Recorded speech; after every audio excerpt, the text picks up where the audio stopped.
الحمد لله وكفى وسلام على عباده الذين اصطفى أما بعد فأعوذ بالله من الشيطان الرجيم بسم الله الرحمن الرحيم إن الدين عند الله الإسلام وقال تعالى ومن يبتغ غير الإسلام دينا فلن يقبل منه صدق اللہ العظیم۔ محترم بزرگوں، آج کی اس تقریر کا موضوع گزشتہ ہفتے رام لیلا میدان میں جمعیت علماء ہند کے اجلاس عام میں امیر الہند حضرت اقدس مولانا ارشد مدنی دامت برکاتہم العالیہ کے بیان سے متعلق ہے۔ اہل علم، علماء اور وہ لوگ کہ جن کو اللہ نے قرآن اور حدیث کا علم عطا فرمایا ہے اور جن کو اللہ رب العزت نے شریعت کی فہم و فراست دی ہے، وہ تمام کے تمام جانتے ہیں کہ حضرت والا کا یہ بیان خالص توحید کی دعوت پر مبنی تھا، اور وہ جانتے ہیں کہ یہ بیان کس قدر اہمیت کا حامل اور وقت کی کتنی ضرورت تھی۔ حضرت والا کا یہ پورا بیان در حقیقت توحید کے راستے سے بھٹکے ہوئے انسانوں کو ایک اللہ کے راستے کی طرف لانے کی دعوت ہے، لیکن بعض لوگوں کو حضرت والا کا یہ بیان ان کی کم علمی کی وجہ سے مکمل طریقے پر سمجھ میں نہیں آیا، اور کچھ لوگوں نے چاہا کہ اس کی وضاحت ہو جائے۔ تو میری کوشش رہے گی کہ حضرت والا کے اس بیان کی اپنے علم کے بقدر جو وضاحت ممکن ہو وہ کر سکوں۔ سب سے پہلے میں آپ حضرات کو یہ بتا دوں کہ حضرت مولانا کا یہ بیان در حقیقت گزشتہ 6-7 سالوں سے غیر مسلم برادران وطن کی طرف سے جو ایک نعرہ سنا جا رہا ہے، مسلمانوں سے کہا جا رہا ہے کہ گھر واپسی کرو، اور مسلمانوں کو گھر واپسی کرنی چاہیے، تو برادران وطن کی طرف سے جو گھر واپسی کا نعرہ لگایا جا رہا ہے، حضرت والا کا پورا بیان در حقیقت اس نعرے کی ہوا نکالنے والا ہے، اور اس پورے بیان میں امیر الہند نے آئینہ دکھایا ہے کہ گھر واپسی کی ضرورت مسلمانوں کو نہیں ہے، گھر واپسی کی ضرورت غیر مسلموں کو ہے۔ مسلمان تو آج بھی اسی مذہب پر ٹکا ہوا ہے جس مذہب پر کائنات کا پہلا انسان تھا۔ مسلمان مذہبی اعتبار سے آج بھی اسی چوکھٹ پر بیٹھا ہوا ہے جس چوکھٹ پر اللہ کا پہلا بندہ تھا۔ مسلمانوں کا مذہب وہی مذہب ہے جو اس کائنات کے پہلے انسان کا مذہب تھا، لہذا مسلمانوں کو گھر واپسی کی ضرورت نہیں ہے۔ مذہبی اعتبار سے گھر واپسی کی ضرورت ان لوگوں کو ہے کہ جو غلط فہمی کا شکار ہو گئے، اور در حقیقت وہ اس کائنات کے سب سے بنیادی اور پہلے اور برحق مذہب کو، بلکہ یوں کہوں کہ اپنے آباء و اجداد کے مذہب کو بھول کر دوسرے راستے پر چلے گئے۔ یہ بیان ان لوگوں کے لیے توحید کی طرف لانے کے لیے ایک راستہ ہے، ایک روشنی ہے، ان لوگوں کے لیے ہدایت کا میں سمجھتا ہوں کہ ایک چراغ ہے۔ اللہ رب العزت نے یہ کام علماء دیوبند سے پہلے بھی لیا ہے کہ انہوں نے وقت کو اور حالات کو دیکھتے ہوئے جب ضرورت محسوس کی ہے اس وقت توحید کا چراغ روشن کیا ہے۔ لیکن میں نے جیسا کہ ابھی کہا کہ بعض لوگوں کی کم علمی کی وجہ سے ہمارے بھی کچھ لوگوں کو اس میں کچھ تشویش سی ہو رہی ہے، تو اس تشویش کو دور کرنا بھی ضروری ہے۔ حضرت والا نے اس خطاب میں فرمایا تھا کہ میری ہندو دھرم گروؤں سے مسلسل بات ہوئی، اور بات کا اصل مسئلہ یہی تھا جو وہ نعرہ دیتے ہیں کہ مسلمانوں کو گھر واپسی کرنی چاہیے، تو اسی نعرے کو سامنے رکھ کر کئی دھرم گروؤں سے ملاقات ہوئی اور ان سے سوال کیا گیا کہ آپ یہ بتائیے اس کائنات کا پہلا انسان کون تھا؟ ان کی مذہبی کتابوں کے اعتبار سے انہوں نے بتلایا کہ وہ منو تھا، جس کی اولاد کو منش کہا جاتا ہے، اور مذہب اسلام میں مسلمانوں کے نزدیک اور اسلام کے ماننے والے اس کو آدم کہتے ہیں اور اس کی اولاد کو آدمی کہا جاتا ہے۔ پھر حضرت نے پوچھا کہ وہ پہلا انسان جسے آپ منو کہتے ہیں اور جس کی اولاد کو آپ منش کہتے ہیں وہ کس کی عبادت کرتا تھا؟ اس لیے کہ اس وقت رام تو نہیں تھے، کرشن تو نہیں تھے، اور جو آپ کے معبود ہیں وہ تو نہیں تھے، تو وہ پہلا انسان جسے آپ منو کہتے ہیں اور ہم اسے آدم کہتے ہیں، آپ کے نزدیک وہ کس کی عبادت کرتا تھا؟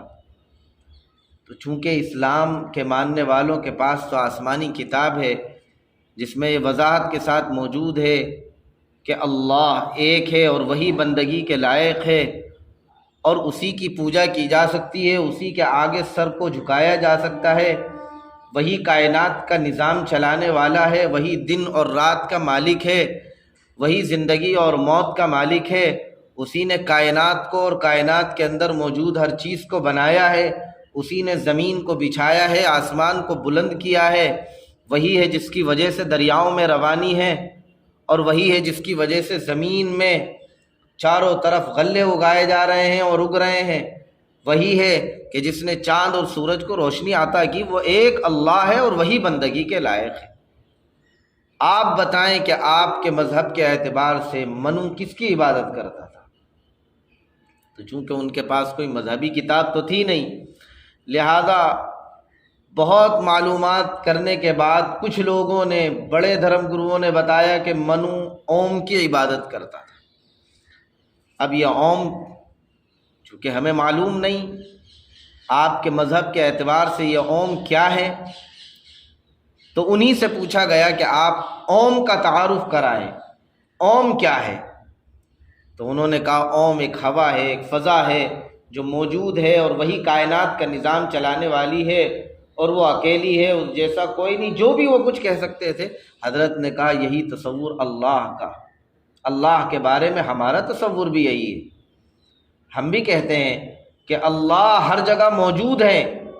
اللہ ہی نظام عالم کو چلانے والے ہیں، اور وہ اکیلے ہیں، ان جیسا کوئی دوسرا نہیں، ان کا کوئی سہیم و شریک نہیں۔ تو جب اللہ ایک ہے اور آپ بھی یہی کہتے ہیں کہ منو جس کی عبادت کرتے تھے یعنی اوم، وہ بھی اکیلے ہیں، ان جیسا کوئی نہیں، وہی نظام کو چلانے والے ہیں، نظروں میں نہیں آتے، تو گویا کہ مفہوم کے اعتبار سے جسے آپ اوم سمجھ رہے ہیں وہی اللہ ہے۔ اور یہ ایسا ہی ہے جیسا کہ اللہ کو فارسی کے زبان میں خدا کہا جاتا ہے، انگریزی زبان میں گوڈ کہہ دیا جاتا ہے، اور بعض لوگ رب کہہ دیتے ہیں، عربی زبان میں بھی لفظ رب کا استعمال ہوتا ہے۔ ایسے ہی ہو سکتا ہے کہ آپ اور آپ کے پوروج اسے اوم کہتے ہوں، اور قرآن کریم میں تو اللہ فرماتے ہیں قُلِ ادْعُوا اللَّهَ أَوِ ادْعُوا الرَّحْمَٰنَ أَيَّمَّا تَدْعُوا فَلَهُ الْأَسْمَاءُ الْحُسْنَىٰ، اللہ کو اللہ کہو، رحمان کہو، رحیم کہو، اس کے تو بے شمار اچھے اچھے نام ہیں، جس نام سے چاہو پکار لو۔ فارسی والے خدا کہتے ہیں، ہندوستان والے بھی خدا کہتے ہیں،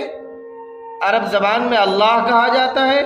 انگریزی کے جاننے والے گاڈ کہتے ہیں، تو ہو سکتا ہے کہ جس کو اللہ کہنے والے اللہ کہہ رہے ہیں، فارسی والے خدا کہہ رہے ہیں،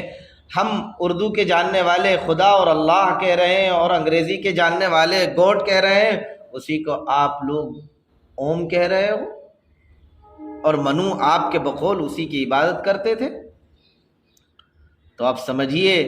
کہ ایک ہی اللہ تھا جس کی عبادت منو کرتے تھے، ایک ہی اوم تھا آپ کے بقول جس کی منو عبادت کرتے تھے۔ تو آپ فیصلہ کیجئے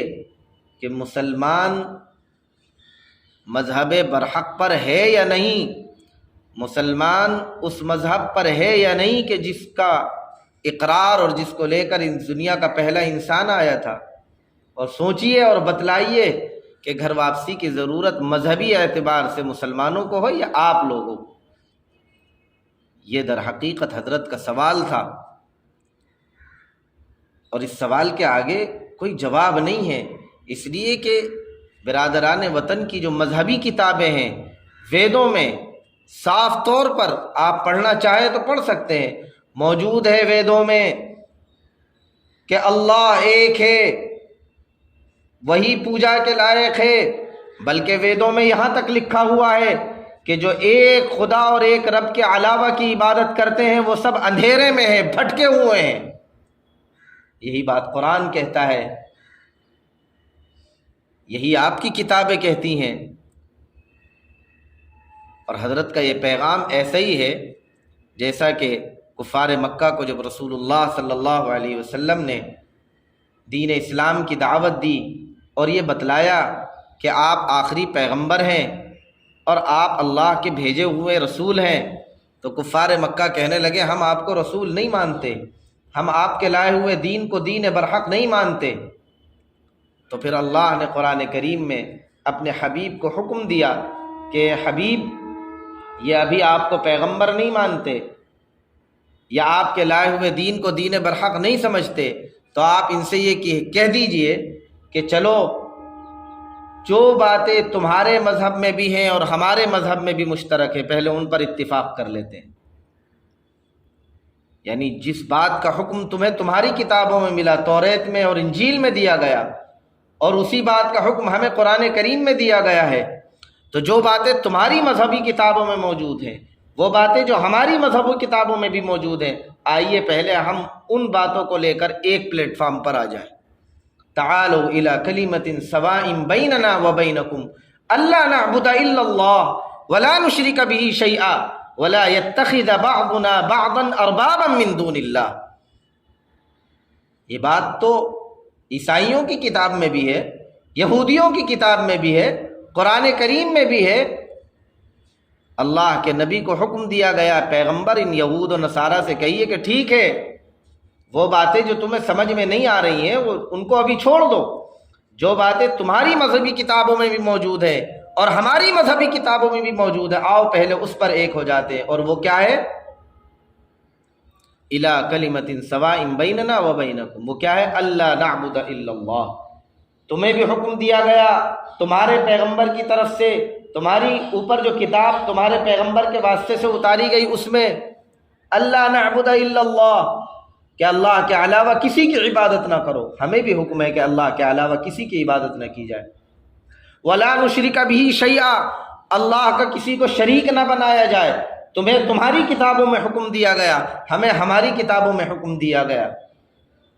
ولا يتخذ بعضنا بعضا اربابا من دون اللہ، اور اللہ کو چھوڑ کر کسی دوسرے کی پوجا نہ کی جائے۔ اس بات کا حکم تمہیں تمہاری کتابوں میں مذہبی کتابوں میں دیا گیا، ہمیں ہماری مذہبی کتاب میں دیا گیا، تو آؤ پہلے ہم اس بات پر متفق ہو جاتے ہیں، باقی کا کام بعد میں کر لیں گے۔ در حقیقت حضرت مولانا ارشد مدنی کا بیان بھی اسی آیت کی ضمن میں اگر سمجھنے کی کوشش کی جائے تو واضح ہو جاتا ہے کہ حضرت نے برادران وطن کو توحید کی دعوت دی، اور توحید کی دعوت اسی انداز پر دی کہ جس انداز پر جناب رسول اللہ صلی اللہ علیہ وسلم نے یہود و نصارہ کو دعوت دی تھی کہ آؤ پہلے ہم اس بات پر ایک ہو جاتے ہیں کہ جس بات کا حکم تمہیں تمہاری مذہبی کتابوں میں، ویدوں میں، اپنشدوں میں دیا گیا اور ہمیں قرآن اور حدیث میں دیا گیا۔ ان باتوں پر ہم ایک ہو جاتے، اس کے بعد دوسری باتیں بھی حل ہو جائیں گی۔ پہلے یہ سمجھ لو کہ گھر واپسی کی ضرورت ہمیں نہیں ہے، تمہیں ہے، تم بھٹکے ہو۔ یہ ہے اصل مفہوم۔ یہ بات حضرت سمجھانا چاہتے ہیں برادران وطن۔ یہ نہیں کہ کسی کے مذہب پر انگلی اٹھائی گئی، کسی کے مذہب کو برا کہا گیا یا غلط کہا گیا، بلکہ کچھ لوگوں کو صحیح راستہ دکھایا گیا جو مسلمانوں کے بارے میں تصور کرتے تھے کہ مسلمانوں کو گھر واپسی کی ضرورت ہے۔ اس میں ایک چیز اور بیان میں آئی جس کو لے کر بعض لوگوں کو تشویش ہے کہ مولانا نے تو کچھ اس طرح کے جملے بھی کہے ہیں کہ منو کے قدموں میں سر رکھو، آؤ منو کے قدموں میں آؤ، یعنی حضرت آدم کے۔ تو میرے بھائی، یہ ناواقفیت کی وجہ سے اردو میں بے شمار محاورات ہیں، جیسے کہا جاتا ہے بصر و چشم قبول ہے۔ اس کا یہ مطلب نہیں کہ سر جھکا لو، کسی کو آ کر سجدہ کر لو۔ اردو کا ایک محاورہ اور بھی ہے، سر تسلیم خم ہے۔ اس کا یہ مطلب نہیں کہ میں نے کسی کو سجدہ کر لیا، اس کا مطلب یہ ہے کہ میں نے اس کی کہی ہوئی باتوں کو تسلیم کیا۔ تو حضرت نے یہ جو کہا ہے نا، آؤ منو کے قدموں میں آؤ، منو کے قدموں میں آؤ، آدم کے قدموں میں آؤ، یہ برادران وطن سے اپیل کی ہے کہ اس کائنات کے پہلے انسان نے جس مذہب کو اختیار کیا تھا، تم بھی اسی مذہب کو اختیار کر لو۔ اس کے علاوہ کوئی مفہوم نہیں ہے اس کا۔ بعض لوگوں کو کم علمی کی وجہ سے تشویش ہے اور بعض کو تعصب کی وجہ سے تشویش ہے، ورنہ در حقیقت مولانا کا پورا بیان اگر سنا جائے تو خالص توحید کی دعوت پر مبنی ہے۔